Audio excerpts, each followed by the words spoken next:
Welcome to the Upshot, multi-world disc golf's podcast about the latest in the disc golf world. I'm the editor, Charlie Eisenhood. Joining me is Josh Mansfield on this Thursday, February 29th, leap year. Leap year, Josh. I didn't really realize it until like yesterday when I saw a post about it on social media.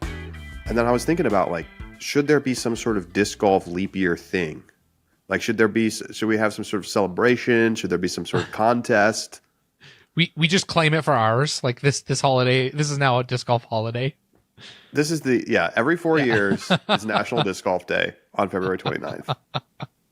That's funny. Why it's in the winter, don't think too hard about it. Don't ask hard questions. That's right. Get out there. I got to be honest, I was keenly aware that it was a leap year this year because I was like, oh my gosh, is it perfect? Could I have the leap year baby where it falls on the 29th and then we joke that, you're only 4 years old. Yeah. Yeah. How do leap year babies deal with that?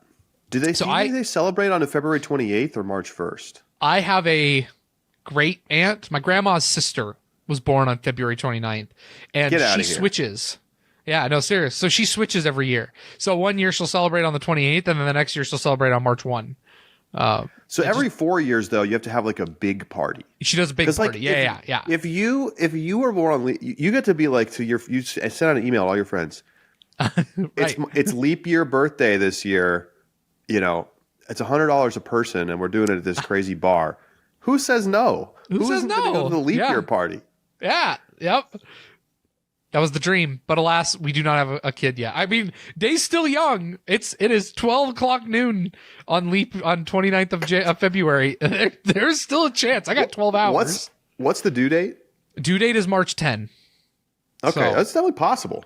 It's possible. A little early. We're 38 and a half weeks. So eat some spicy food today. That's right.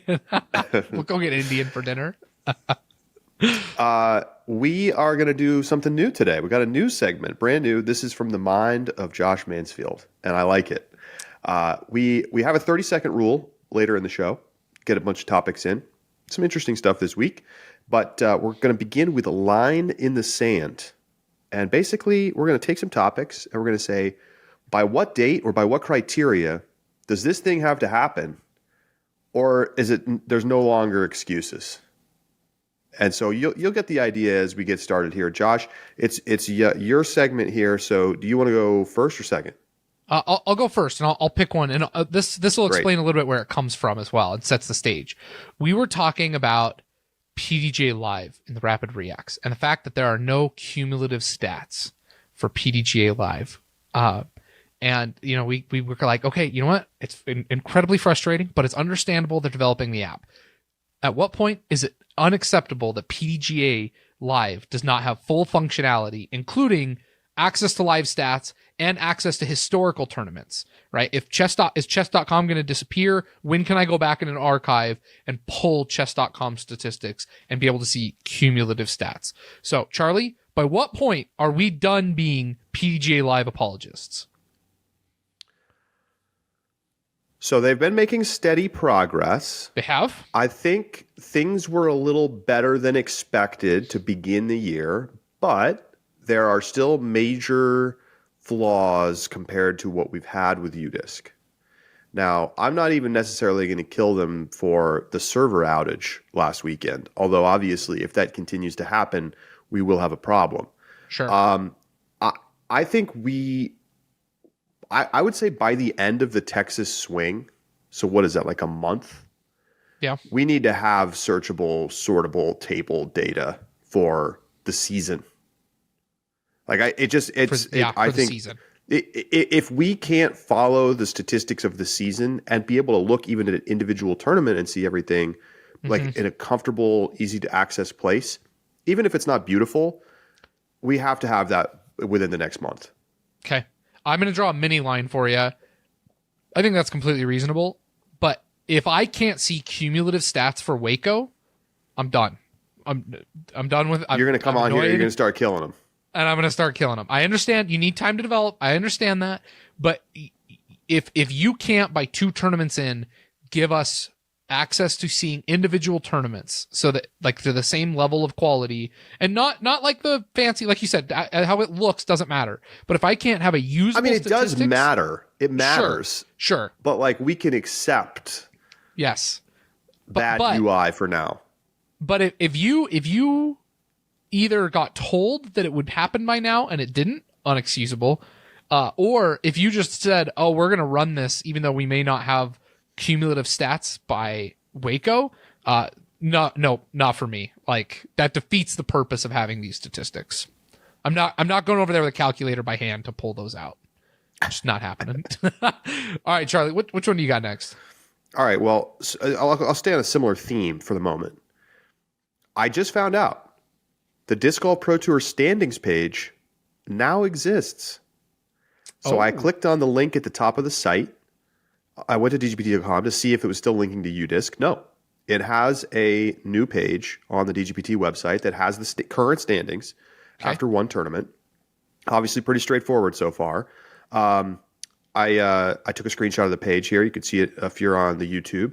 Now, there are other standings links that are still broken on the Disc Golf Pro Tour website. Yes, I go through the menu because I split screen DGPT, so I don't have that little top bar. So I go through the menu, and it still pulls me to UDisc. So, but anyway, it exists. But there's like still a bunch of problems. Like for one thing, there's some dead links. If you click on a player's name in the thing, it takes you to a broken page where you have to have a password. Nothing is fluid yet, and again, like I give a little bit of leeway here at the beginning of the season. But Josh, at what point do we need to have a fully functional standings page that, by the way, I think it's important to note, has the same level of clarity that UDisc had with dropped tournaments and things of that nature? Now, that won't matter for a few weeks, obviously, but when do we need this to be like actually up and running? Well, see, Charlie, what you don't realize is it is up and running. It's actually just DGN Ultra. It's $50 a month, and they give you a password to log in so you can actually see individual standings pages. I say that they have until the Open at Austin. That's 3 tournaments in. At that point, 2 tournaments I can keep track of, right? I can go look at chess.com Invitational, I can look at Waco, and for me, that's easy enough to look at and visualize where people are at, even if it's not 100% clean, 100% functional. At 3 tournaments, that's too much for me to keep track of. By the end of Open at Austin, I want all the links to be working. I want to be able to click on a player and see the results for their 3 tournaments. That for me is where I need to see it by. I'm saying Waco. I just this week they gotta have it done. We gotta have it. We gotta have it happening. But if I come onto the website on Monday after Waco, I want to be able to look at the standings page and have everything be working. That is not unreasonable.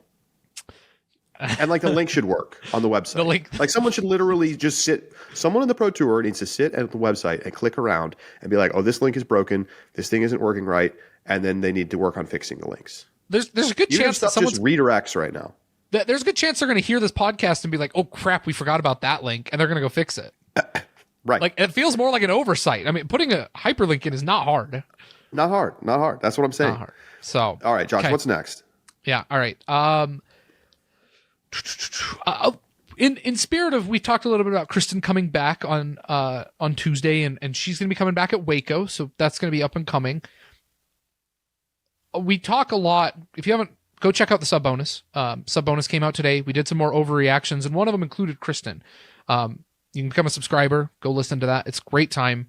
But the big thing about Kristen, she's coming back beginning of season. How long does Kristen go without winning before we start waving red flags and saying maybe this isn't the same Kristen as seasons of old? No basis for this actually happening, but if it starts happening, right? Let's put the water on the fire right now and say when we can actually start worrying. When would you start worrying about Kristen? Yep. I think I worry if she hasn't won by the first major, Champions Cup. U.S. women's is during the Texas Swing. Thank you. You're welcome. Thank you. I will give her a little more time than that. I agree. But actually, it actually changes my thinking slightly to remember that tournament is very early this year. Okay. Because I think it means that you need to be up to speed a little quicker. Okay. And so maybe I do say, is that how many tournaments before? Is it Waco and then Waco, Austin, Open at and Austin, then U.S. Women's? Yes. I think if she goes 0 for 3 at those tournaments, I would start to worry. So I stand by what I said. First major. Okay. All right. I'm gonna go a little different. I think if Kristen is, not if Kristen takes second 3 times in a row, I'm not going to worry about Kristen, especially if a different person beats her every time. If Kristen does not win before Champions Cup, which is in April, which is second major for her, that's when I don't care if she takes second every tournament until Champions Cup. That's still when you need to worry about Kristen. So that's kind of why I picked the longer date, is when I think about, like, does her quality of play matter in how I qualify whether or not I'm concerned? And to me, it does early enough on the U.S. Women's, but by Champions Cup, there's no excuse that Kristen's not winning. I mean, well, what I would say is that the level of expectations for Kristen are so high.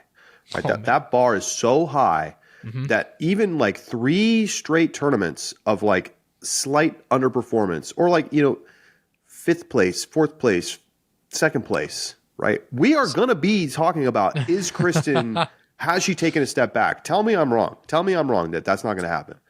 For some people, it's going to happen after one tournament. It is going to happen after right away. Tournament. Pour the water I will on that not go that right crazy. Now. I'm not going that crazy. Okay. All right. Okay. How about, speaking of players of the year? Okay. How long can Calvin Heimburg go without winning an Elite Series or major before you don't make excuses for it anymore? It's not like he didn't get a free pass from us last year, Josh, but he was still. I convinced you that Calvin was Player of the Year. We agreed that he was Player of the Year. He won Player of the Year. There were a lot of reasons to say that, despite the fact that he didn't win for a long period in the season, he was still clearly the best player week in and week out. But, like, at some point, if you can't close the deal and get wins, it becomes something that is no longer something that you can just say, well, he's still the most consistent, right? Sure. Being the most consistent at some point starts to feel a little hollow in the way that Ricky's claims about being, the most consistent player feel hollow when he downplays the importance of majors, right? Right. So when are you already there, or do you give him more time? Obviously, he didn't have a great start to the season. No, he didn't, and I don't expect him to be at that point. Here's the problem: he's got the lingering injury.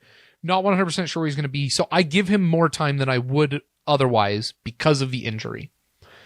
My answer: Beaver State Fling through the West Coast Swing.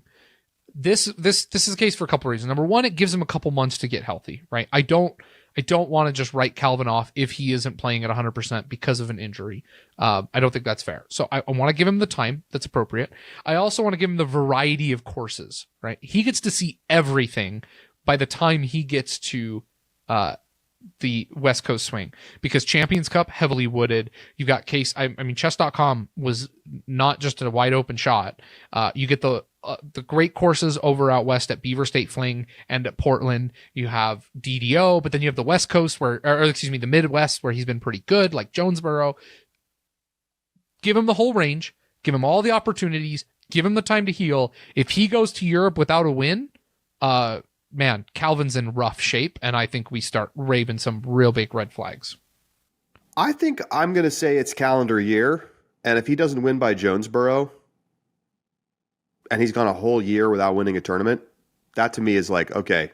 That's wild. I forget that's been that long. That's crazy. Mm-hmm. That would be wild. Like, the most consistent player who won Player of the Year goes a full calendar year without winning a tournament. It's obviously very possible. I get your point about the limitation with the forehand right now and being a little hurt. Definitely. I mean, I think it's valid to give him some leash for that. But I just think there's going to be something symbolic about it being a whole year. Yeah. He's got 4 chances. So, yeah, you got some time here, right? Got some time here. Yeah. All right, I like it. I love the narrative around that too. Like it's clean. Well, you mentioned Ricky, so let's keep it there with Ricky. How long does Ricky get to win another major before he is? I mean, so obviously that part of his career is over. That he is just another guy who might win the Elite Series, but we kind of write it off, and Ricky's not winning anymore.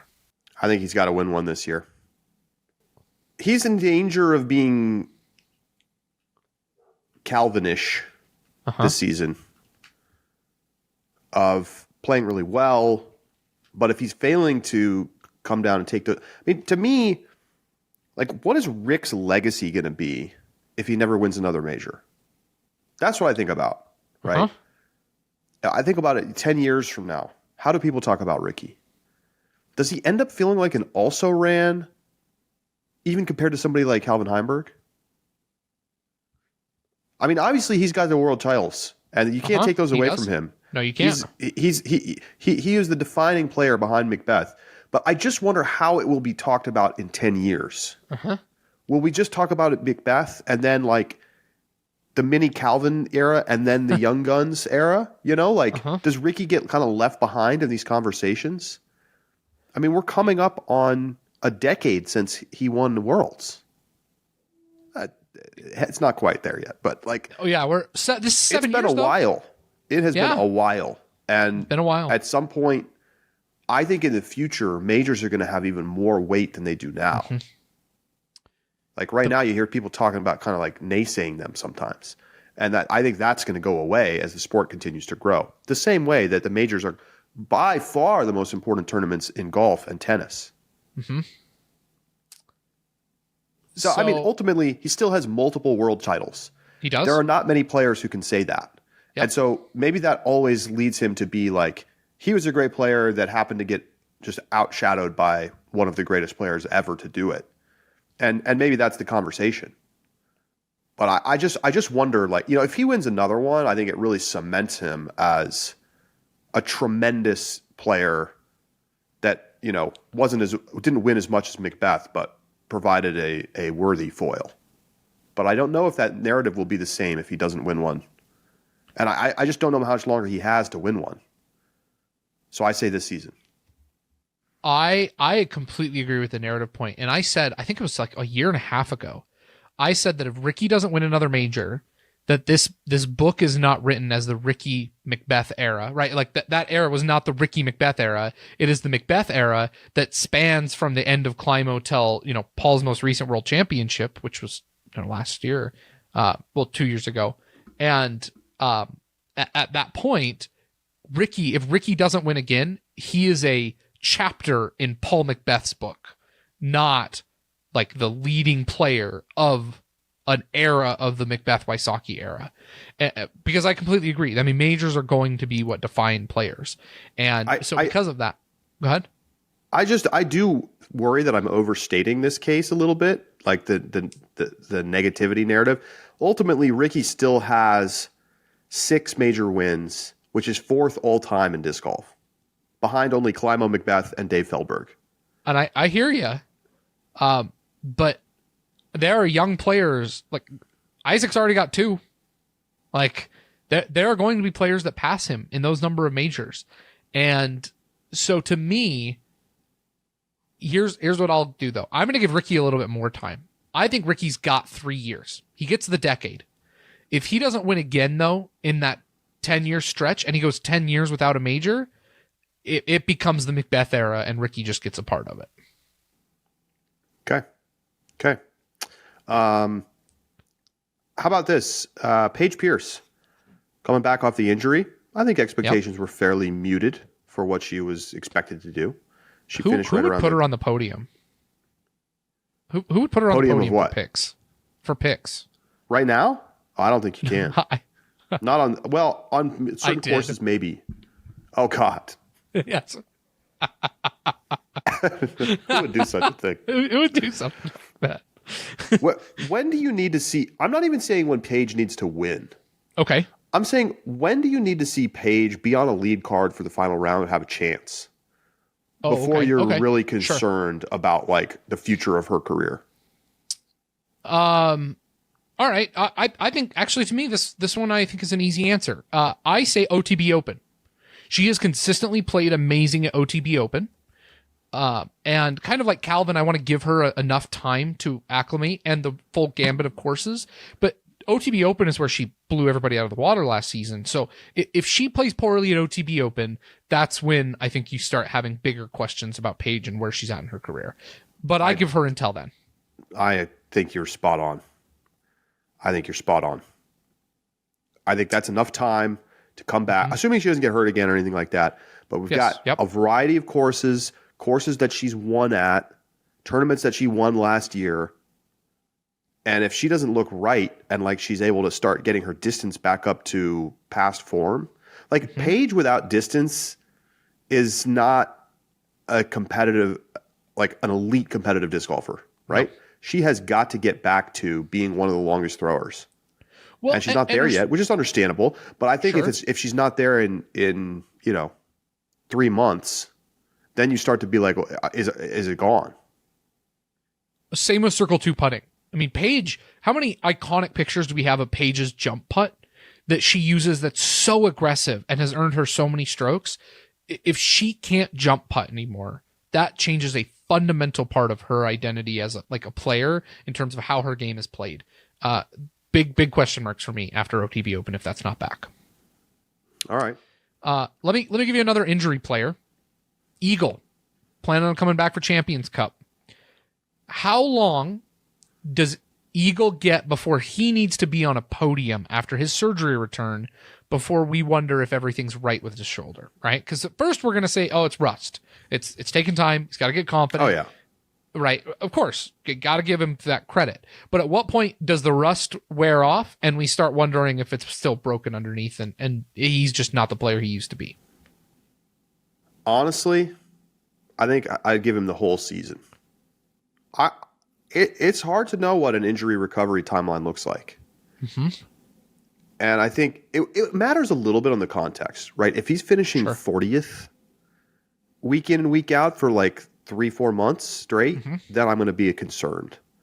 But I think if he is, playing decent, has a top 10 here and there, but and is talking about, I'm getting my strength back, I'm starting to feel some rhythm again. I would give him the season. I wish that he'd done this surgery a year and a half ago and not kind of drag this whole process out as long as it has. But I also got to give him credit. He won an incredible European Open while he was hurt. He had a fabulous 2023 second half of the season last year. Looked like one of the best players on the planet, as he has. And that's all playing not at 100%. So I definitely will give him some time. I think the nature, think about the difference between that and Paige's, right? Paige is an injury that is very easy to come back from. I'm not saying that it's super quick or anything, but I think in theory you should be able to be back and not really have a effect on your ability to throw. But Eagle's surgery, that's a whole different beast, right? And your arm, that's a whole different beast. So I'm going to give a lot of runway. Okay. I'm giving him till D-Glow. I think if it D-Glow that he doesn't, and again, context matters, but if he's not getting a podium by D-Glow, I have big question marks about whether or not he is improving in a meaningful way, or if that shoulder now is a limitation, whether psychologically or physically, it just limits his ability to be successful on tour. So, I mean, that's a course that he's won at. He's played fantastic there. There's plenty of room in between that, and he gets to go over to Europe. I mean, lots of opportunity in my mind that up until then that we should be able to see Eagle playing well. But D-Glow is at that point, I start to throw up some red flags. How many tournaments? I love this one, Josh. Great pick here. How many tournaments do you need to see Evelina Salonen putt at a reasonable level? You can decide what that is for you. before you say, okay, I trust her putt enough that I believe that she's going to be a competitive, chance to win every week. Yeah. Consecutive tournaments. Is that what we're thinking? Sure. Or I mean, anybody could have an off week, but sure. What stretch of time do you need to see her putting at, league average, let's say, for you to feel confident that she's gotten over the yips? Let me answer it this way for you. If she doesn't have a yips tournament through U.S. Women's, I will put the book away of Evelina and her bad putting. Because here's the thing. If she is able to putt through a major and continue to putt consistently for 4 tournaments in a row, I know it's a short sample size, but in the highest moments of a U.S. Women's tournament, like we have seen Evelina do it before. To me, that tells me she's back again. She's got the win. She's been in the pressure situations. She does it through U.S. Women's, and I will put that away, and I'm done talking about it because Evelina is back to stay. It's a good answer. I think the reason that I actually think I'm going to go one tournament earlier. I'll say if she opens up here at chess.com, Waco, Texas, or open at Austin. I'm saying it. We're good to go. We're smooth sailing. Wow. And here's why. Okay. All right. It's because it's not just chess.com. You have to go back and look at the end of last season, and what you will see is what we saw at chess.com. Yeah. Which is that she looks confident. She's not 3-putting. She's making occasional longer range putts from 25 and out. There's still obviously much more progress she can make as a putter, but we're not seeing the yippiness that we saw for most of the last 2 years. But we've already seen that for a few months at the end of last year, and now we see that same thing again at chess.com as she pulls away to a dominating victory. Yep. I think if we see 2 more weekends of this, I'm going to say, okay, this is a thing of the past. Not to say it couldn't come back. Sure. It always could, this kind of thing. That very mental game. But I don't necessarily need to see her do it through the pressure of a major to feel like she's already turned the corner. Because I think we saw to throw pink that she was putting fine. All right. I thought I was spicy with just 3 more tournaments, and I feel like I just got prices right where you just came $1 below. I'm regretting that I sold all my Evelina stock at the beginning of the season already. I gave up. I gave up. Yep. And now I'm just looking for anything to get me back in. All right. Next one. How many more podiums does Ella get without winning before she moves to the shed? Oh my goodness. The always in contention but never winning shed. It's next to the Hall of Fame, that shed, by the way. Right. Well, so there's basically this an is the inside split joke shed for our subscribers, but yeah, there's 2 sheds. There's the ones who haven't won, who are always in contention, and then there's the ones who can't win majors but are always in contention. So you have 2 sides. This is a tiered shed. Yeah.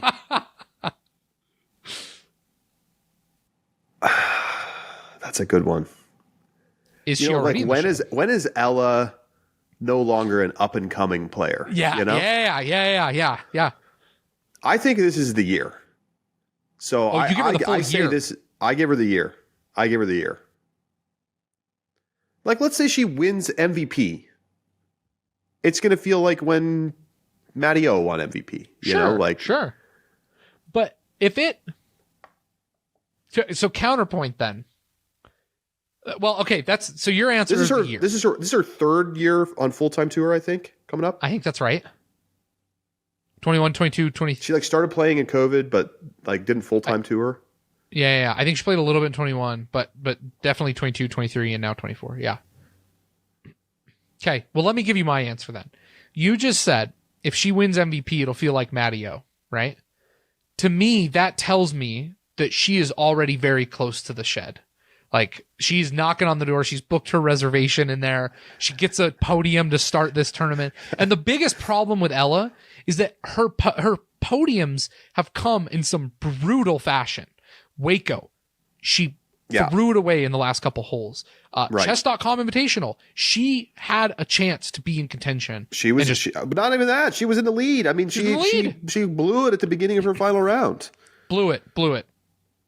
She had last season, let's see, 3, 4, 5 podiums, and one's a silver. So had 4 podiums with a handful of like top 10 sprinkled in there and top 5s. Listen, one more podium where Ella's in contention and doesn't win, Ella's in the shed for me. That just feels aggressive to me, but I hear you. I think it's partly because she's been good since she came on tour. Yes, and that's the hard standards. She popped off super early, right? U.S. Women's back in 21, right? Yeah. So it does feel like she's kind of tour veteran-ish at this point and like consistent top 10. And, listen, I want to point out, being in the shed is still not many players get to be in the shed. Not many players could be in the shed. It's not exactly like where you want to be, but it's still an honor to be shedded. Yes. Yeah. And that's not to say you can't. I mean, Matty O's out of the shed now, right? Yeah, you can exit the shed. Matty O got out to the winner's circle. Anthony Barella is out of the shed. Like, players are working their way out. Ella can. But right now, I mean, she has booked her reservation and she's getting ready to check it. All right. How long can Paul McBeth go without winning before he's washed? Before he's actually washed, and not just like before he's one bad washed. tournament. It's so the way I think about this is, at what point will I look at McBeth and say, like, there are no odds that you really could give me that he's going to win, right? Nate Sexton, like, he's an amazing player who still maybe would win a tournament, right? If he pops off on a weekend, he's got the tools to win, but no, you can't give me odds. I don't think so. Okay, so you cannot give me the odds. I think he never wins again. Right. Okay, right? I would rather take the odds on him never winning again than him winning on any given week. So that's kind of what I'm picturing for McBeth. He has managed to win one every single year. I do not think that he walks away, though, if he doesn't win this year. Maybe this is just a leash that is far too long to be reasonable. But I give him till the end of 2025, or like midway through 2025. He could not win this year, and I still think I would be hesitant to say, yeah, McBeth's never winning again. Yeah, he's definitely got that Tiger Woods vibe. He does. Where you're just like, still think he could win. Tiger won the Masters, was it 2 years ago now? It's incredible. 2019. He's 5 years out. Has it really been 5? Are you serious? Yeah. What? But oh my gosh. Anything that happened before COVID is like last year to me still. To your point, Tiger went 11 years without winning a major. Right. Like, nobody thought he could win again. And that's how I feel about McBeth. So I have a hard time saying I could ever write this McBeth obituary until like 2 years of no winning. Here's why I basically agree, and I think the time horizon is actually like sort of a little ambiguous right now. The reason is that he is dealing with an actually potentially severe injury that is going to require significant surgery.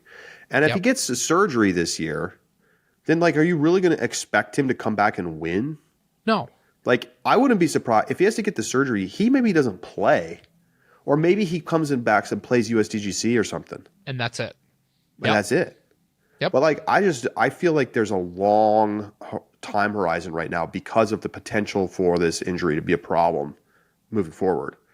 Now, obviously, being hurt and being unavailable and not being able to get back to healthy, I mean, that is one of the ways that players can become washed. Mm-hmm. It's unfortunate. I don't root for that. I don't want to see that. But it is a thing that happens. It knocks incredible players from the NBA weren't able to stay healthy and wash out of the league, even though they could have been all-time greats.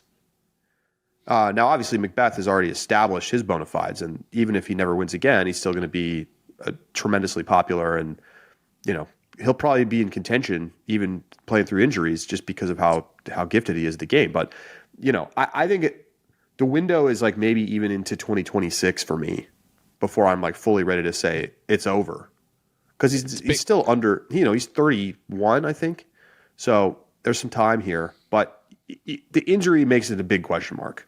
Yeah, but big window. I think the Tiger is just a perfect comparison there. All right, let's end with the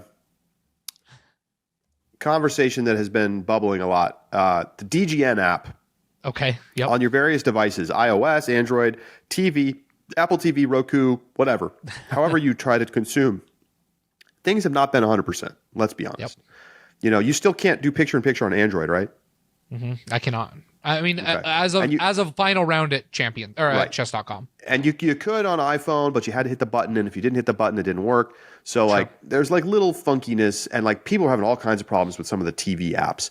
When do these all need to be working? And I'm not saying like absolutely 100% perfect all the time, because you never know. Like little things happen. But when does it need to be mostly fully functional?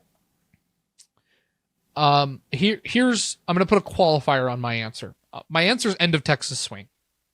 So they have through Texas to get this fixed so that I'm not noticing bugs routinely and the same bugs routinely. And so my answer is end of Texas swing with the qualifier that I need to see improvements week to week. And that's part of the reason I have been willing to like kind of overlook it, is because there has been progress made. And there have been steps taken to improve the app and the stream. As long as I continue to see that, I will give them the month and change that they would get from the Texas swing. But if it stalls and I don't see any improvements, my patience is going to be awfully thin by the end of Texas swing. That's a perfect time horizon. I mean, this is what I said about the PDGA Live functionality being all ready to go. You gave them the same time frame. Yep. Same thing. Yeah. You get a few weeks, and then no more excuses. Yep. Okay. Fun stuff. Line in the sand. Do you have some lines in the sand you want to let us know about? Do you think we're off base on some of these? Do you want to give us your own takes? Email us, upshot@ultiworld.com, and jump into the Discord with an Ultiworld Disc Golf subscription. Get every sub bonus inside the circle, and a whole lot more. So go over to discgolf.ultiworld.com/subscribe to sign up today for less than $4 a month. We're going to take a quick break. When we come back, we're going 30-second rule. Josh is going to lead the way. We'll be right back.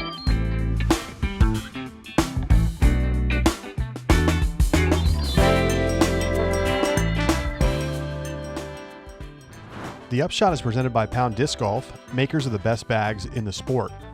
Along with brand new all black Octothorpes available now and other colorways coming out over the course of the next month, Pound just announced their ambassador team for 2024. I'm not even going to go through the whole list. Go check out Pound's social media if you want to see it all, but you've got classic names like Nate Sexton, Jeremy Colling on there.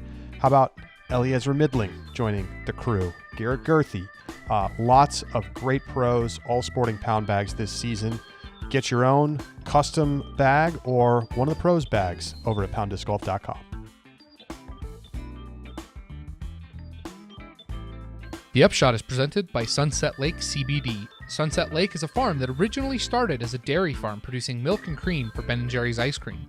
In 2019, Sunset Lake Farm expanded into the CBD market, where they carried farm-grown values to provide only the best quality products. They pair that quality with the best prices you can find, thanks to innovative farming and distribution practices that deliver CBD directly from Sunset Lake to your doorstep. Their variety of products guarantees that you'll find something that's just right for you. CBD Sleep Gummies, Lion's Mane Infused Focus Gummies, and CBD Salve and Recovery Lotion are just a few of their many products. I carry a container of CBD Salve and Recovery Lotion in my disc golf bag for recovery in between rounds on the course. It provides lasting relief to sore muscles and joints after particularly grueling rounds and is a tournament staple in my bag. You can get your own CBD recovery salve and any of their top quality products at sunsetlakecbd.com and use coupon code UPSHOT for 20% off your order today. Farmer owned, Vermont grown, Sunset Lake CBD.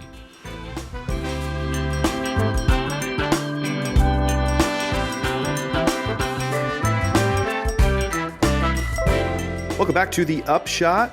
It's time for 30-second rule. We talk about topics for 30 seconds, and if we go over the time limit, it doesn't matter. Josh, take it away. Yeah, we're going to start off with some of the quick hitters. First off, Katrina Allen and Austin Hannum have announced on social media that they are going to be having a baby in July. So big congratulations to them. Absolutely an exciting time. And, no talk about how that's going to affect them, their touring schedule, etc. But just that announcement so far. So just wanted to wish them both a big congratulations. Congratulations indeed. But Katrina kind of blowing up my take about her getting back inside the top 10 in July. She sure showed you, Charlie. Yikes. But no, really low. It's like she probably won't play the rest of the year. Yeah. And that's fine. Like these people still have lives, right? Yes, they're not just beholden to us as players that we want to watch play disc golf. So congrats to them. And, this, to be honest, maybe that's a conversation for another day, but this could signal the end of like an elite competitive career for Katrina Allen. And I wouldn't have said that just based on like the recent spate of poor play, but this just changes your life in a big way. Absolutely. Next, Kristen Tattar and Silver Lot posted some videos and pictures on their social media. They were at the 106th Independence Day presidential reception in Estonia, and it looks like something out of a movie, Charlie. It doesn't look like something that disc golfers should be invited to. It just is a reminder of that Kristen Tattar is a real celebrity in Estonia, and nothing compares to it over here in the U.S. It's just a fantastic looking couple. They get to go to the presidential gala, and she's like on the covers of magazines. She's like a fitness influencer. It's amazing. I mean, what a story. And if she keeps playing like she's been playing, she's going to seriously become like an A-list celebrity in Estonia at some point. Yeah. I don't know where she is right now on the lists. She's got to be close. I really think C-list? I think she's got to be higher than that. She's not a movie star. No, but how big is disc golf in Estonia? I don't know. Maybe I'm wrong. We're really hoping to have Kristen on the show soon. Yeah. It's been a little crazy. We were going to have her on. She got sick, and now she's about to be traveling to the U.S. So I don't know when it's going to happen, but we'll ask her what celebrity list are you on? Does she get recognized when she's just out of the grocery store? Yes. Yeah. Great question. That's A-list, right?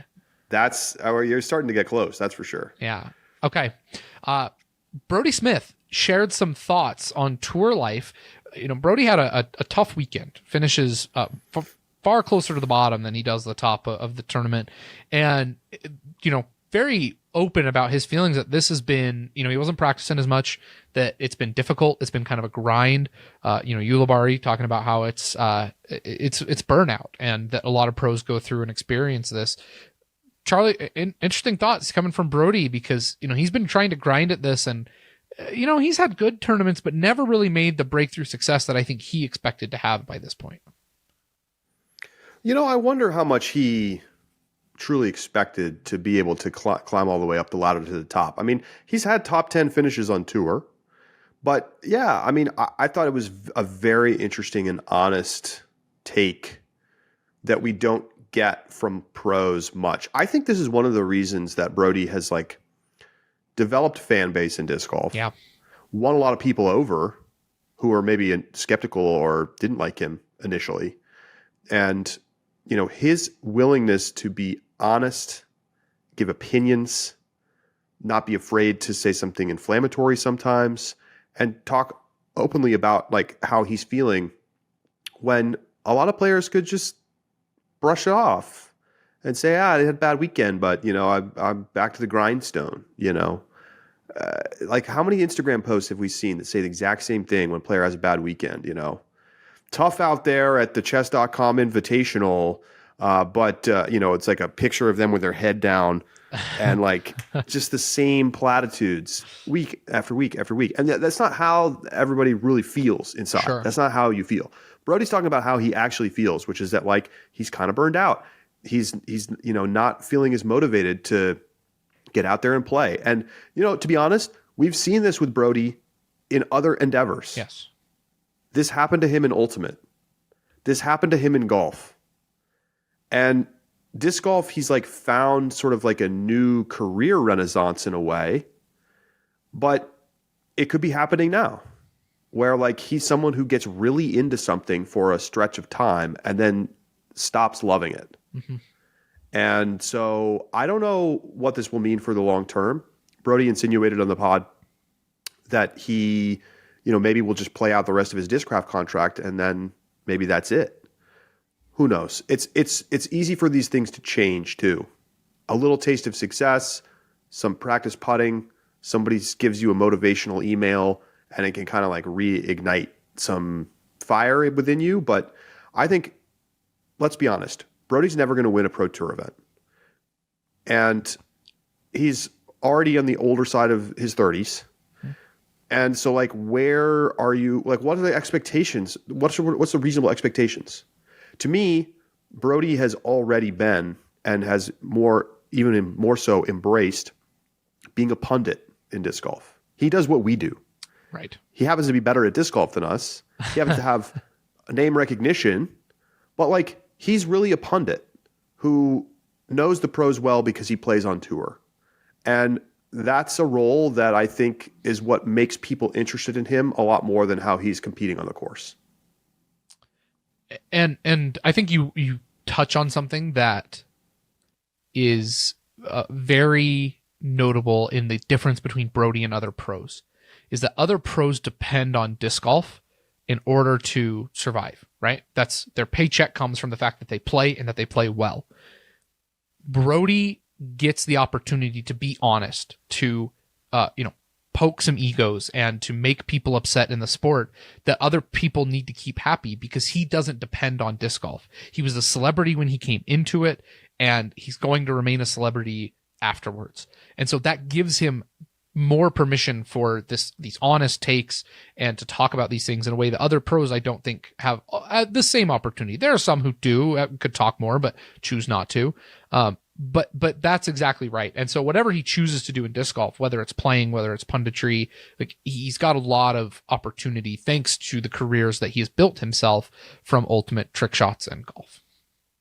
Yeah, and let's be honest, he came into the sport in a privileged position. Yeah. He was under the wing of Paul McBeth.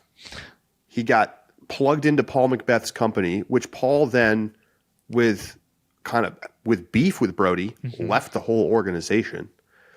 And Brody also, of course, had a lot of people who followed him already and was this sort of, quasi-celebrity in disc sports coming into the sport. Yep. So he's been able to sell Frisbees and make the big dollars that are normally reserved for players who are winning tournaments without having to win tournaments. And so that's very lucky. That's a very lucky position to be in. But I think he has taken advantage of his strengths as kind of a personality and leveraged that into a successful disc golf career that does not include making much money at tournaments. And he's very lucky to be able to do that. Sure. Yeah. And I think he can probably continue to do that even if he doesn't play anymore. Yep. Last thing, 30-second rule. Kevin Jones made a post on Instagram where he talked about his round at the Chess.com Invitational, said, I finished with a 2 under. And someone pointed out, well, then why does your scorecard reflect a 0 and even?